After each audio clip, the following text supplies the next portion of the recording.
नमस्कार दोस्तों, जय श्री कृष्णा। आज सुनते हैं भगवान कृष्ण की ऐसी कथा जिसमें उनका नाम खीर चोर गोपीनाथ भगवान पड़ा। उड़ीसा में खीर चोर गोपीनाथ भगवान का मंदिर है और यहीं पर यह कथा प्रचलित है कि इनका नाम खीर चोर भगवान कैसे पड़ा। वहाँ पर एक भगवान जी के साधु भक्त थे जिनका नाम आमविंद्र था। वो हमेशा भगवान की भक्ति में लगे रहते थे।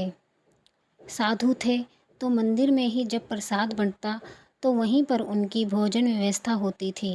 अलग से कोई भोजन व्यवस्था नहीं थी। पर वो साधु कभी भी भोजन मांगते नहीं थे, दूर खड़े रहते। भोजन या प्रसाद बांटने वाले की नज़र उन पे पड़े तो उन्हें भोजन दे देते, लेकिन कभी मांगते नहीं थे। ये उनका नियम था।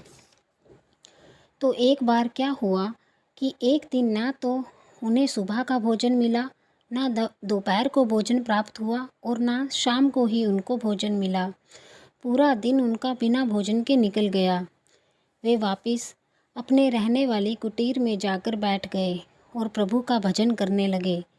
लेकिन भूखे पेट तो भजन भी ना हो। भूख इतनी लगी थी कि भजन में भी मन नहीं लग रहा था। तो उसी रात क्या होता है कि गोपीनाथ भगवान के मंदिर के जो पुजारी थे, उनके सपने में स्वयं भगवान कृष्ण आकर कहते हैं, पुजारी जी उठिए, कहाँ आप सो रहे हैं चादर तान के, मुझे नींद नहीं आ रही है। पुजारी ने स्वप्न में ही कहा, क्या हुआ प्रभु, आप क्यों नहीं सोए? प्रभु ने कहा कि मुझे नींद कैसे आएगी, मेरा एक भक्त इतना भूखा है जो उसे नींद नहीं आ रही तो मुझे कैसे आएगी। उठो, उसको खाने को कुछ दे कर आओ। पुजारी ने कहा कि प्रभु आधी रात को मैं क्या दे कर आऊँ, खाने को कुछ भी नहीं है। गोपीनाथ भगवान ने कहा, वो आज तुमने हमें खीर का भोग लगाया था वो है ना? पुजारी ने कहा, प्रभु वो 11 कुल्हड़ थे और आपके भोग लगाने के बाद मैंने वो सब प्रसाद में बांट दिए।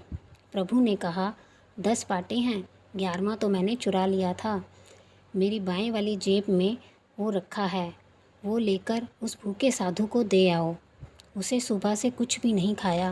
पुजारी नींद से उठ गया और जल्दी से स्नान कर आधी रात में उसने मंदिर के दरवाजे खोलकर भगवान की मूर्त के पास जब जाकर देखा तो सच में एक खीर का कुल्हड़ उनकी जेब में रखा हुआ था। पुजारी हैरान हो गया और कहा, वाह प्रभु, माखन चुरायो, दूध चुरायो, आज अपने ही प्रसाद की खीर भी चुरा ली। पुजारी उस खीर को लेकर साधु के पास गया और जाकर पूछा, क्या हुआ साधु जी, सोए नहीं आज अभी तक? साधु ने कहा, नहीं, बस नींद नहीं आ रही थी। पुजारी ने कहा, सुबह से आपने कुछ खाया नहीं है तो नींद कैसे आती? ये लीजिए, खीर लाया हूँ आपके लिए। पुजारी ने खीर को हाथ में पकड़ते हुए कहा, पर आपको कैसे पता चला कि मैंने सुबह से कुछ नहीं खाया है? पुजारी जी कहने लगे, मुझे कैसे पता होगा, उनको पता है ना जो सारी सृष्टि के बारे में जानते हैं, जिनको सब पता होता है।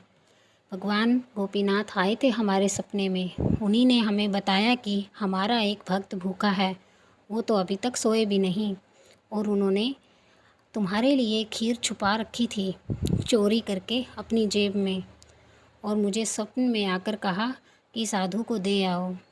ये सुनकर साधु की आंखों से झरझर आंसू बहने लगे। उन्होंने हाथ जोड़ कहा, प्रभु आप मेरे बारे में सब जानते हैं, मेरा इतना ध्यान रखते हैं कि मैंने सुबह से कुछ नहीं खाया। आप सच में अंतर्यामी हैं, त्रिकोलदर्शी हैं। मैं इंतज़ार करूँगा, एक दिन आप स्वयं आकर मुझे ये खीर दे के जाएंगे। उसके बाद उस साधु ने बड़े प्यार से उस खीर को खाया। पुजारी ने मंदिर में जाकर भगवान से कहा, भगवान खा ली आपके भक्त ने खीर, अब आप सो जाइए। और उस दिन से गोपीनाथ भगवान का नाम खीर चोरा गोपीनाथ भगवान पड़ा।